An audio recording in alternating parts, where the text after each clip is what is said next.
Hello everyone, আমি Supriya's blogs চ্যানেলে জানাচ্ছি তোমাদের সবাইকে ওয়েলকাম। তো তোমরা সকলে কেমন আছো? আর আমি তো বেশ আছি।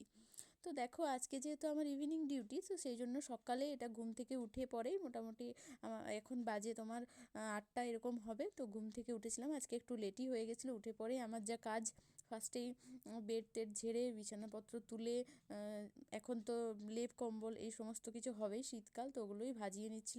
করি আমি ফ্রেশ হয়ে পরে এসে পরে দেখছি টুম্পা দিয়ে এসে গেছে, তাহলে ওকে দিয়ে একটু পোস্তটা বাটিয়ে নিচ্ছিলাম।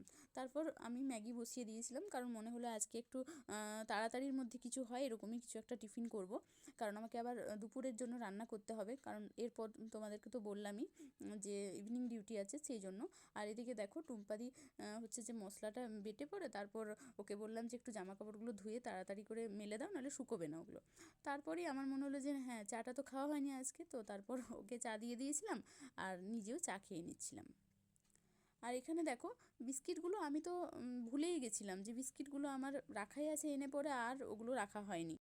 তারপর ওই বিস্কুটগুলোই কৌটোতে রেখে দিচ্ছিলাম, কিন্তু একটাতে পুরোটা ধরলো না, তো মনে হলো পরে আবার পরে যখন শেষ হবে তখন ভরে রেখে দেবো।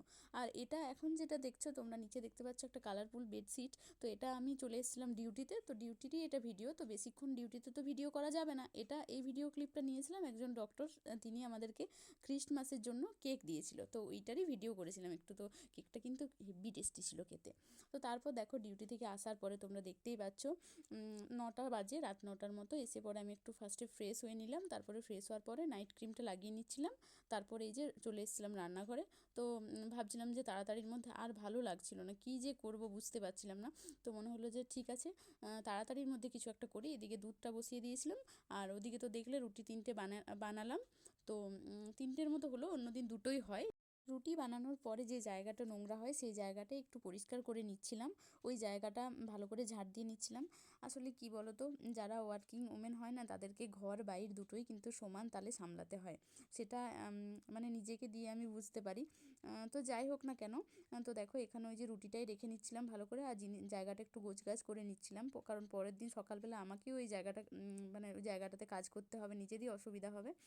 তারপরে মনে হলো যে রুটির সাথে তো শুধুমাত্র দুধ দিয়ে খাওয়া যাবে না, অন্য কিছু একটা করতে হবে, মানে ভালো লাগছিল না দুধ রুটি কেমন যেন না মানে মনে হচ্ছিল। তো তারপর মনে হলো একটু একটু অমলেট বানাই, তো ওই অমলেটটাই বানিয়ে নিচ্ছিলাম। দেখতেই পাচ্ছ এখানে অমলেটটাই গুলে নিচ্ছিলাম ভালো করে, কারণ ফ্রিজে ছিল ডিমগুলো, তো সেই জন্য ভালো করে একটু ফেটিয়ে নিচ্ছিলাম। তারপর দেখো এই যে কড়াইতে তেল দেওয়ার পরে একটু তেল গরম হওয়ার পরে আমি ডিমটা দিয়ে পরে এই যে অমলেটটা পুরো রেডি। তো আজকে মোটামুটি আমার ভিডিওটা এই পর্যন্তই। এই ছোট্ট একটা ব্লগ তোমাদের কেমন লাগলো অবশ্যই আমাকে জানিও কমেন্ট করে। আর হ্যাঁ, তোমরা কিন্তু আমার চ্যানেলে 2 ধরনের ভিডিওই পেয়ে যাবে, ট্রাভেল ভিডিও, তার সাথে ডেলি লাইফস্টাইল ব্লগ। তোমরা কোন ধরনের ভিডিও দেখতে বেশি পছন্দ করছো আমাকে অবশ্যই কমেন্ট করে জানাবে। আর হ্যাঁ, যারা এখনও আমার চ্যানেলটা সাবস্ক্রাইব করোনি তাড়াতাড়ি করে সাবস্ক্রাইব করে দিও। আর তাহলে নোটিফিকেশান তোমাদের কাছে সবার আগে পৌঁছে যাবে। তো আজকের ভিডিওটা এই পর্যন্তই। তোমরা সকলে ভালো থেকো, সুস্থ থেকো। ফিরে আসছি নেক্সট ভিডিওতে, ততক্ষণ অবধি টাটা সবাইকে।